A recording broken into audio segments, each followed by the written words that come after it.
Hey there, Max here. When you think about a charismatic person, who comes to mind? Is it a movie star? Is it a famous athlete? Is it somebody that you know? For me, it's Tony Stark in Iron Man or Jack Sparrow in Pirates of the Caribbean. They are the archetype of the charismatic person that I find engaging and compelling. What's yours? But then you might ask yourself, what is it that makes this person so engaging and compelling? What is it that makes this character, fictional or real, so interesting? So, full disclaimer, I used to be super shy and awkward and nerdy, and after working on myself and my social skills for years, I apparently am now an ENFJ. What this means is that I'm kind of a charismatic person, I guess. Therefore, I feel like I have a good idea of what makes someone go from super shy and introverted to actually charismatic and extroverted. Because it's not just looking and being cooler for the sake of looking and being cooler. It has actual and tangible advantages that you can use in your everyday life to have girls find you more attractive. So in this video, I'm going to tell you how you too can become super charismatic super fast. First things first, a charismatic guy is always present. If you're present to whatever is happening, well, you're at the center of the action. A charismatic guy is always super engaged to whatever is happening. If you watch a movie, you have the main character. This is the main charismatic guy. But how about that guy in the background? This guy is there, this guy is living the events of whatever's happening, but you are watching the main character because the main character is more charismatic. If you go around life being like, yeah, whatever, I don't care, yeah, whatever happens, I just don't really care, I will just go with the flow. If you behave that way, you are never ever going to be charismatic. Honestly, so many guys feel that way. Mostly it's guys who are between 18 to 25 years old before they find their true purpose in life. Guys that age, they're like going with the flow, like a leaf blown by the winds, and they're just falling down. If you want to really take control of your life, if you want to really go somewhere, you have to be present to whatever is happening. You have to become a main character. Dare I say, the main character of your life, because who cares about other people's lives? What matters is that you make sure that you are the main character of your life. I really like this analogy. Imagine that you're dying and that you have to make a movie out of your life. Is it going to be a fun movie? Is it going to be an exciting movie? Is it going to be a horror movie? Is it going to be interesting? Is the main character interesting, or is the main character just going with the flow of whatever happens to him, and therefore the movie is super boring and lame? If you look around you among the people that you know, I'm sure there are charismatic people. And what happens when it's the charismatic guy who is proposing an idea in a group? Well, most likely the other people in that group who are less charismatic are gonna go with the idea of the charismatic guy. Being that charismatic guy allows you to lead your life, but also to lead others to what you want. I'm not telling you that by being charismatic you're going to be above other people. I'm not telling you that by being confident and assertive you're going to be better than other guys that are less assertive. What I'm telling you is that if you're being assertive, you can lead situations effectively to what you want. And yes, it sounds simple, but yet so many people are afraid to lead interactions. So many people are afraid to create events. So many people are afraid to make things happen, while most of the time the one who is making things happen is the one whose opinion is going to be heard the most. I'm sure that happened to you before. If you have a group of friends, you try to make an event happen and nobody really wanted to make something happen. Like, everyone wanted the event to happen, but nobody was moving forward with the next step. And I'm pretty sure that at some point you decided to be the one to carry the burden to make the next step happen. And when you did this, everyone was like, oh yeah, let's do this. Because you started moving things forward. Other people who were at the time in this situation less charismatic than you just had to follow. By being charismatic and by leading the interaction, you basically made it easier for everybody else. That's why people listen to charismatic people, because they are decisive, because they make things happen, and at the very least they are interesting and engaging, because they are not afraid to put their personality forward. It's going to be very hard to be charismatic if nobody is noticing you, which is why number 2, you want to take space. You don't want to walk around with your arms extended if it's not comfortable. But if you're talking, you should not be uncomfortable talking with your hands, because it's not just about having people notice you for the sake of noticing you, but it's super useful when meeting women as well. If you have a choice between setting a club on fire not literally. But if you have a choice between talking to everybody and having fun with everybody, getting rejected a lot, but also having a lot of fun with a lot of people in a club, and staying at the bar, talking to 3 girls and going home, well, you always want to be talking to more people. The more visibility you get, the more results you get. This is marketing 101. So if you take the stereotype of a guy who's shy, what do you get?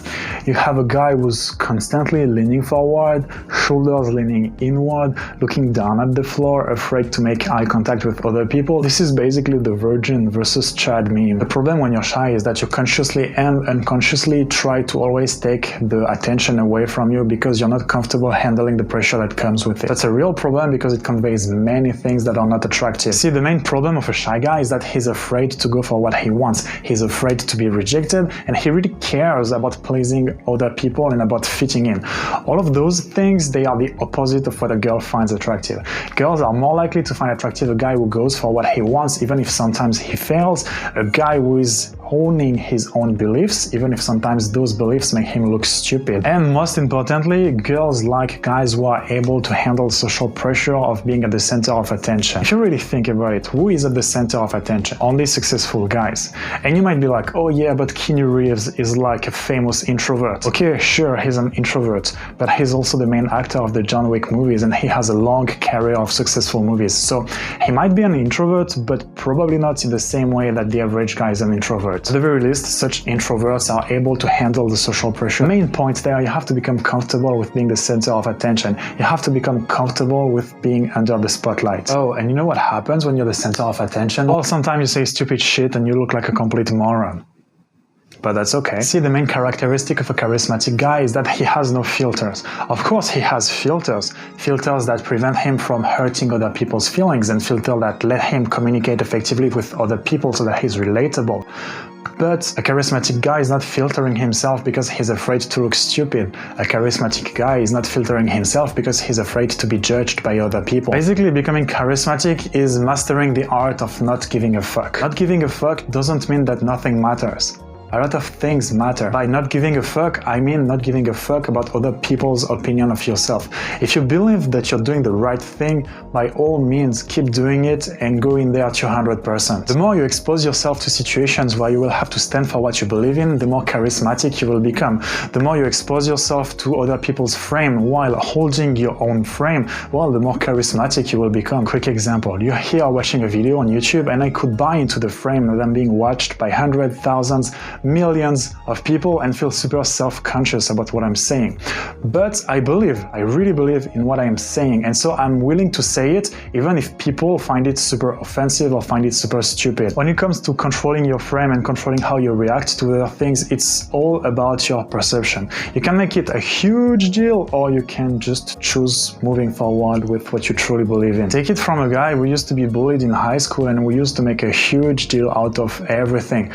Nothing fucking matters. You are flying in space on a huge rock that's going thousands of miles per hour, and at the end you die. Does it really matter what other people think of you? I really don't think so. When I was in high school, there was this other guy who was super charismatic, and the thing is that he was objectively more ugly than me, but he didn't give a shit about anything. Even if he was not cool in the traditional sense of the term, he got to hang out with all the cool kids because he was super charismatic. He was super funny, always making jokes, and yes, he was the classroom's jester, but he was always hanging out with the cool people and the cool kids because he didn't give a damn about what other people would think. People would love him for that because he would never filter himself, and he was really true to what he believed in. Now, how does that help you with girls? Well, if you're truly charismatic, it means that you really stand behind your beliefs. You're not someone who's gonna say something and then soon after do something else. If you really believe, well, in what you believe, and if you really act on what you believe, if you're congruent, other people are going to see that even if you don't always do the best thing, even if sometimes you fail, you always go through with your ideas. It's clear, it's simple to understand, it makes people feel comfortable. Now, how do you become more charismatic? The fastest way to do this is to put yourself more and more in situations that are socially scary. I say scary and not dangerous, okay? Don't go and slap other guys' girlfriends in the club, but put yourself in situations that you're not too comfortable with to stretch your comfort zone. The more you put yourself in situations that are uncomfortable to you, the more you're gonna expand your comfort zone. By doing so, for example, you can think one day, oh, approaching girls is so hard. hard.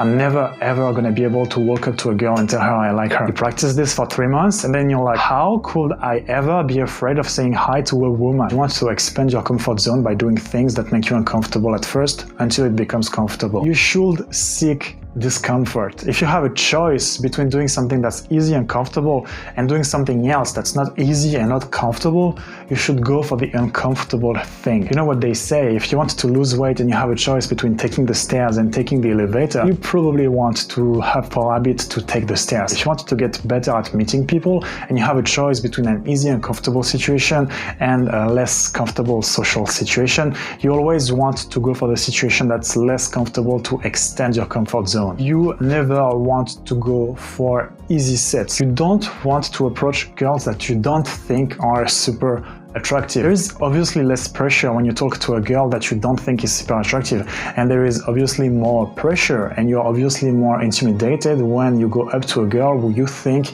is a literal goddess. Nonetheless, you should focus on approaching only a very beautiful woman. If you have a choice between a girl who looks average but approachable and a girl who looks smoking hot but has a bitch resting face, well, you will want to go approach the super hot girl, and very often you will notice that the super beachy resting face is just a front. Hot and beachy girls are just as nice as girls that are less hot.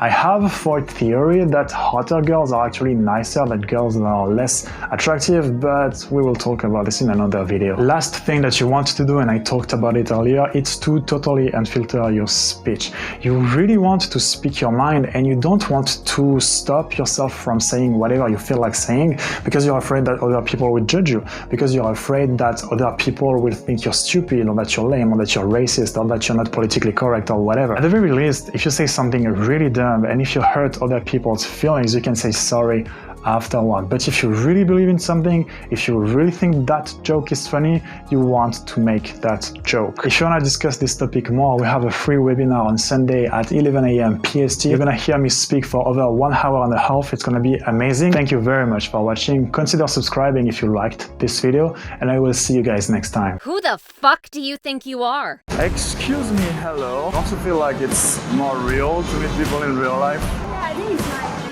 Do I look Slav to you? Is it one of the taxis? Be married. Really? He's really an amazing guy, and you should definitely subscribe to his channel.